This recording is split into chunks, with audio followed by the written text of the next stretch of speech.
Hai, assalamualaikum teman-teman. Apa kabar hari ini? Semoga kita selalu diberi kesehatan dan kemudahan dimanapun kita berada ya. Dan yang lagi sakit, semoga segera Allah ganti dengan kesembuhan dan kesehatan. Amin ya Allah.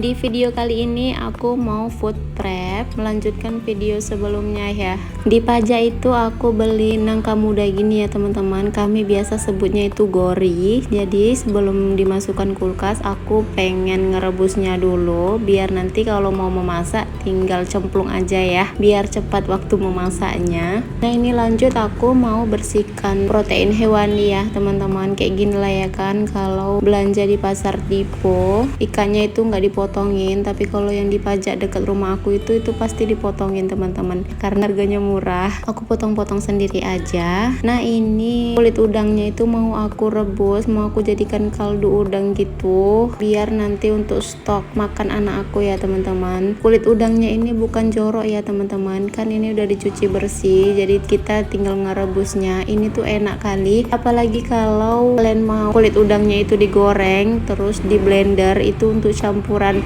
masak mie goreng, nasi goreng atau semacamnya gitu, itu enak kali, boleh kalian coba. Di sini aku mau sambil sharing-sharing ya teman-teman. Aku pengen sharing mengenai kebiasaan baik yang membuat kita itu jauh lebih bahagia. Aku bukan mau menggurui, hanya sekedar sharing ya bukan sok pinter juga. Aku di sini juga masih sangat belajar mengenai kehidupan. Pokoknya kita tuh sama-sama belajar. Kalau memang ada yang lebih pintar atau yang lebih gitu tips-tipsnya, boleh komen di kolom komentar ya.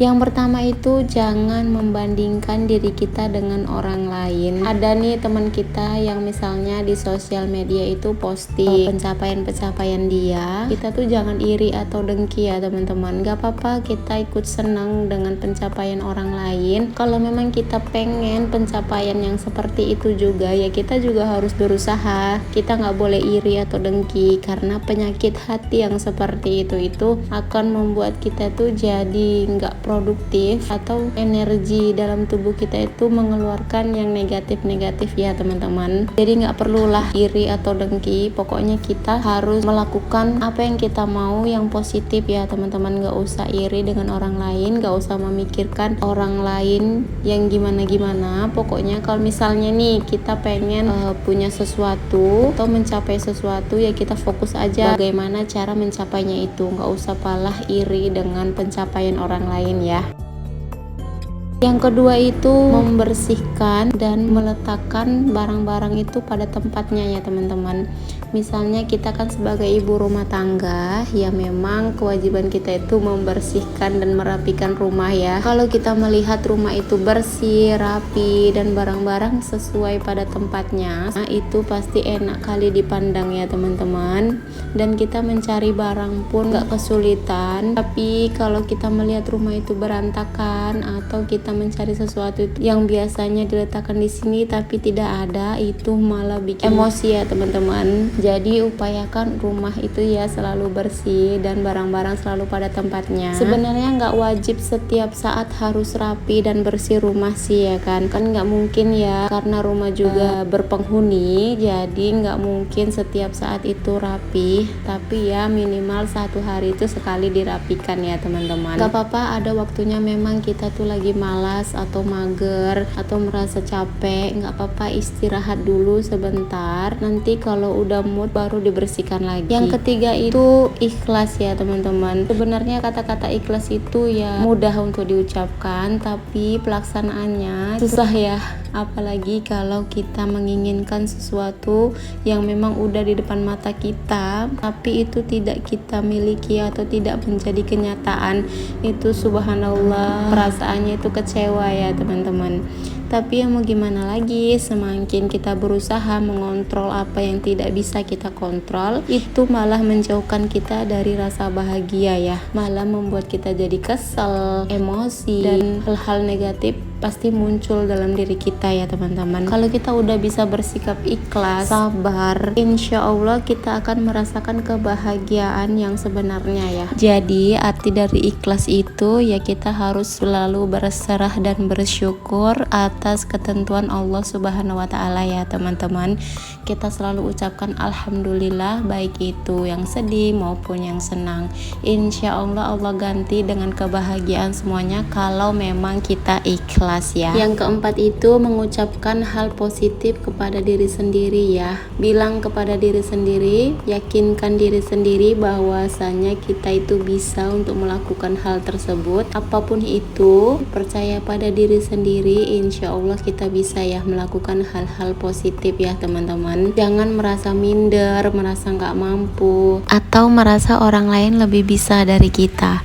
Sebenarnya orang lain bisa menggapai mimpinya atau cita-citanya itu ya karena mereka lebih berusaha lagi, lebih keras lagi usaha mereka untuk menggapainya itu. Hanya beda di usaha aja sih menurut aku. Kalau kita misalnya mau menggapai sesuatu dan kita berusaha lebih lagi, insya Allah tercapai ya teman-teman, kalau memang itu rezeki kita, kalau memang itu yang ditakdirkan untuk kita. Makanya kalau memang kita mau sesuatu yang kita impikan, yang kita cita-citakan, boleh usaha lebih lagi biar Allah pun lihat usaha kita dan Allah kasih apa yang kita mau, insya Allah ya teman-teman. Yang kelima itu memberi penghargaan kepada diri sendiri. Setelah kita mencapai apa yang memang kita inginkan atau kita melakukan sesuatu hal, boleh kita kasih penghargaan kepada diri sendiri. Contohnya hal simpel aja ya teman-teman, kita ucapkan terima kasih kepada diri sendiri yang udah mampu melakukan banyak hal, bisa sehat, bisa sabar, dan bisa kuat menghadapi apapun yang terjadi, insya Allah ya teman-teman. Yang berikutnya itu kita boleh menikmati makanan yang kita suka atau kita makan bersama orang yang kita sayangi ya teman-teman. Contohnya makan bareng keluarga atau kita makan yang kita suka, makan favorit kita. Kalau aku sih suka dimsum ya.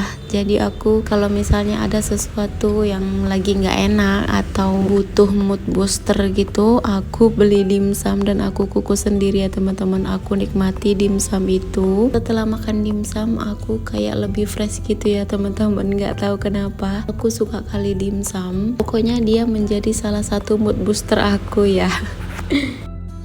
Yang ketujuh itu kita bisa bergerak dan olahraga ya weh. Olahraga bukan cuma buat kita lebih sehat, juga buat kita lebih bahagia ya. Karena olahraga memicu pelepasan hormon yang membuat kita lebih bahagia ya weh. Kalian tes sendirilah, kalau kalian rebahan terus satu harian, pasti itu makin malas dan pikiran pun makin buntu ya weh. Coba kalau kalian bergerak dan olahraga, itu pasti pikiran jadi lebih fresh dan terasa lebih bahagia. Dan yang terakhir itu kita harus selalu bersyukur ya. Itu sih yang paling penting. Harus selalu bersyukur apapun yang Allah kasih ke hidup kita.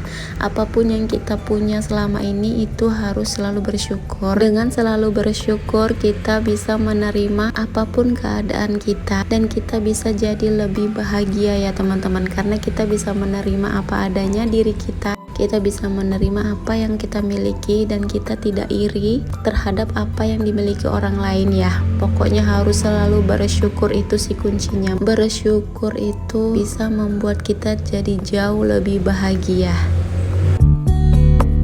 Alhamdulillah kelar juga food prepnya ya teman-teman. Inilah food prep aku selama 1 minggu lebih mungkin stoknya ya. Pokoknya kalau udah food prep itu rasanya itu lega ya teman-teman. Jadi paginya itu nggak terburu-buru, nggak bingung lagi besok mau masak apa, tinggal masak aja apa yang udah tersedia di kulkas. Oh iya, aku ucapkan terima kasih ya yang udah nonton video ini sampai akhir. Terima kasih yang udah dukung channel aku. Semoga Allah balas kebaikan-kebaikan kalian. Aku pamit. Assalamualaikum warahmatullahi wabarakatuh.